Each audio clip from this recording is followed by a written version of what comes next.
Welcome to Rvision. This is a very special episode with two new guests from overseas here in our Rvision studio. I am Mohammed Noor, and on my right we have Mr. James, who is the president of CONIFA Asia, and on my left we have Oscar, who is the general secretary of CONIFA Asia. Thank you very much for having Pleasure you here. To be here. Shukriya. Thank you very much. So it's such an honor to be here, talking about CONIFA, talking about some important issue, and most importantly, talking about Rohingya and CONIFA and playing football, bringing all people together. And we'd like to take this opportunity to talk to you on a few aspects. So I'd like to start with Oscar. Today here in Malaysia we had this tournament and you were part of it. You have distributed some jersey today, so I would like to know your feelings, your expectation, and what do you feel about the situation today? Yeah, from our point of view, I think it was quite impressive because we didn't expect that much people showing up to the event. So when we arrived with our Grab taxi there and we saw that much people, even though when it was pouring rain and it was the weather wasn't really helping, but still people were like standing there watching the match no matter what. And then we realized how important for them was to attend this event, be part of it, and support the organization of these events that you've created. So yeah, first of all, I think we were quite impressed, pleasantly impressed. And second of all, seeing all the players receive the presents at the end and the prizes, and seeing their happiness and their will to participate in CONIFA and the Rohingya FC in the future in international tournaments with CONIFA, I think is quite welcome from us. We take good note of it, and we hope that from here on only good things happen to these people. Thank you very much. So tell us a bit, Mr. Jens, tell us about a bit of about CONIFA and all the cups you guys play all around the world. So let me start from the very beginning. CONIFA is existing since 2013. It was founded as an initiative by Per Blind, a person from Sweden. He founded it out of the reason because he's a member of the Sapmi community. This means Lapland. So he knows how it is to struggle as a person of a minority. And he met up with Sascha Dürkop. Back then he got in touch because he was just interested in non-FIFA football. For Cascadia back then, he attended a meeting with the NF board. The NF board was something similar like CONIFA, but on a bit lower level. And then there were some internal fights that caused that NF board,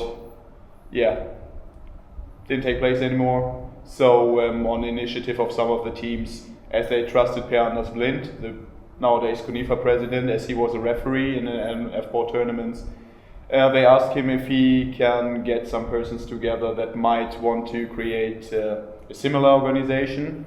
And so he teamed up by Sascha, and back then with Malcolm Blackburn from the Isle of Man, who is today the head of the Isle of Man team. So then they had the first tournament in 2014 in Sweden, Östersund.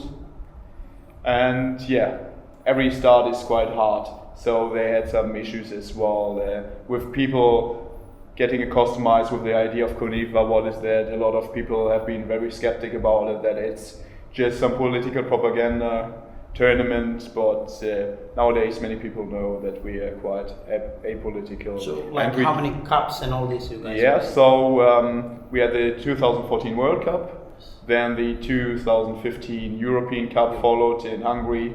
So we were glad to make it because it was some kind of turning point for CONIFA, because we struggled. We had to return 3 times on the decision where this tournament is going to happen. It was planned for Isle of Man, and this was all looking quite solid.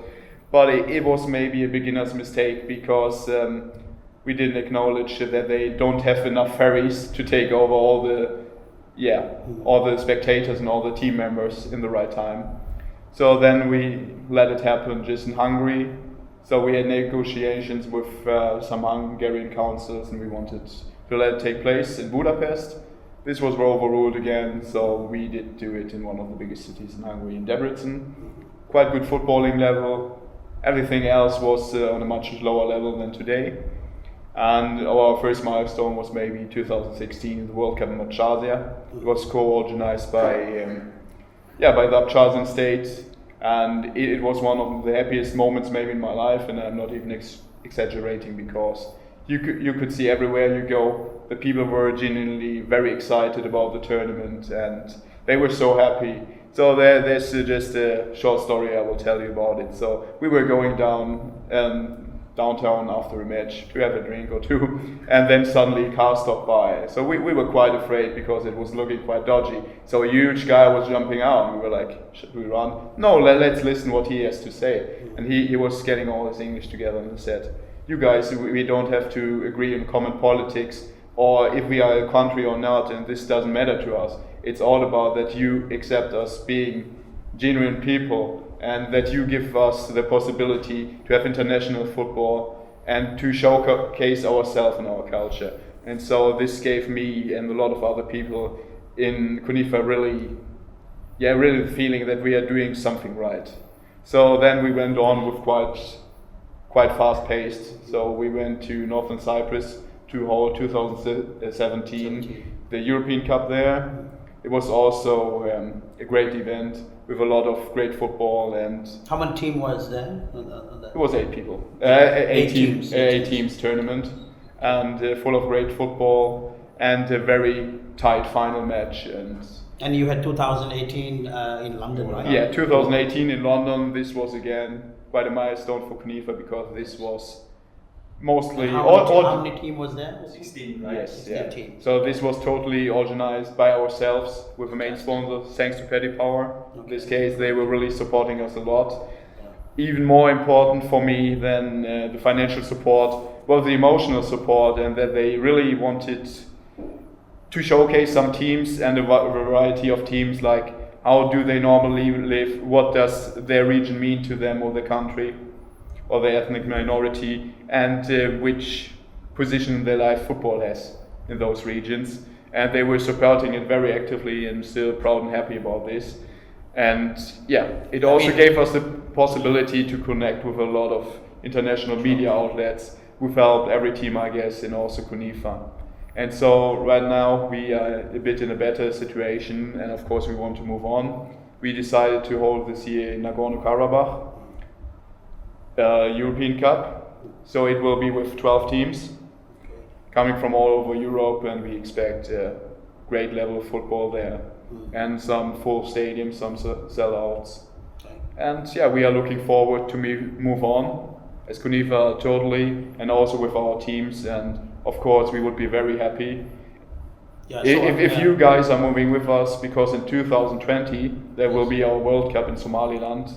And we would be happy and proud if you Rohingya talking about the Rohingya. So this we have started this Rohingya Football Club back in 2015. Earlier than that, of course, there's a couple of Rohingya team everywhere, but they were just playing for fun and just to kill some time. So we came up with a vision and a mission, saying that why don't we play football with a mission as well, so that we can play against other nation and so on. So later on, not being a nation state or being a stateless, we came to realize there is something called CONIFA as a Rohingya. So we got very excited, something that gives hope. So then we started this with this whole football team, and today we are part of the CONIFA family. Thank you very much for taking us part of the family. And now we look really forward, preparing our team, getting finance, getting training, getting logistic support to get into this.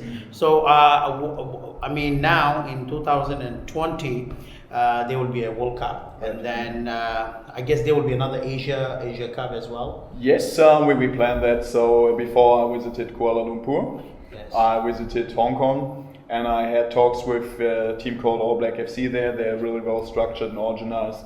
They have good footballing level, but their problem is they lack of people with Hong Kong Chinese or Chinese passports. So even they are doing quite well against good teams, for example like Kichi or Pegasus, which are playing like in the Premier Division in Hong Kong. They sometimes even beat those teams.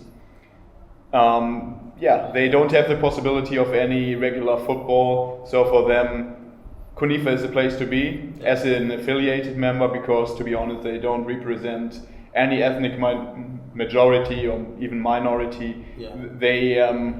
They don't represent a country similar.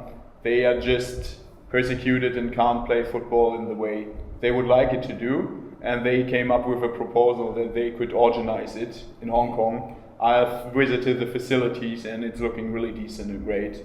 So we would be happy if all the things are happening the right way. We will have an Asia Cup in end of June or start or mid of July, because then the 2020. Yeah. So then the Premier Division and the First Division in Hong Kong is having a long break, so the stadiums will be free for us to use. And fortunately, we can get many people into the stadium, so that the people of Hong Kong will get a taste of CONIFA and see what it is all about, and maybe more actively support us and our teams. We really hope that Rohingya can participate into that Asia Cup as a beginning, and later on maybe a World Cup to play, and also playing in Malaysian level. A couple of teams can come down here. Right. So I mean, Brother Oscar, what do you think? Looking at the playing and ground level here today in Malaysia, with all our Rohingya people around. So do you think Rohingya are up to that level now, Rohingya teams and Rohingya players? What do you think about that? I think the important thing is how well organized you are, guys, in terms of like selecting the best players.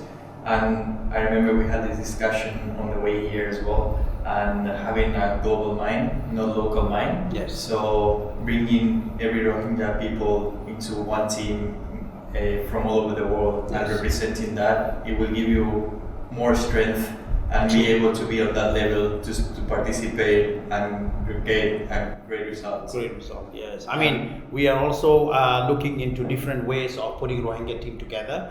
We have multiple Rohingya teams here in Malaysia, which played recently a tournament. So we're going to select the best players from there. And then we have people in Bangladesh, we have people in Ireland, in Canada, and we put together a management team there to select a couple of people. All we need is just, players, 10 to 15 players at the beginning, so I think in a 4 million population we can come up with that number of people to move forward. So we're really looking forward, and we really welcome you as part of being CONIFA family, and Rohingya is very excited to be part of CONIFA. So if you would like to send any message to Rohingya community, then we can end the program.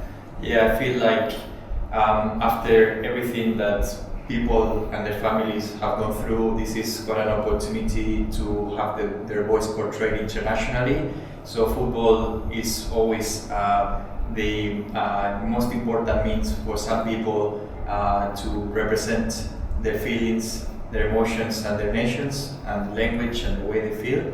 So I hope the CONIFA can be a platform for the Rohingya people. Yeah, I share that opinion. I really hope onto great cooperation between Rohingya FC and also CONIFA to develop football among the Rohingyas and spread joy through football. I mean, everywhere you go in the world, if you just get out of football, the people will understand each other, and football might be for a lot of people the biggest common language you have in this world.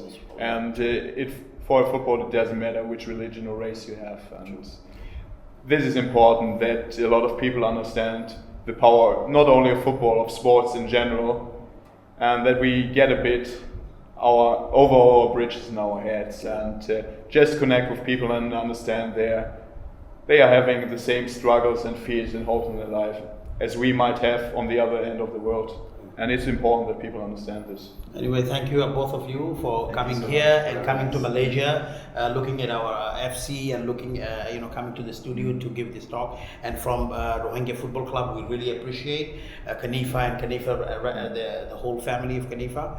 So I will tell all my viewers, support Rohingya Football Club and support CONIFA.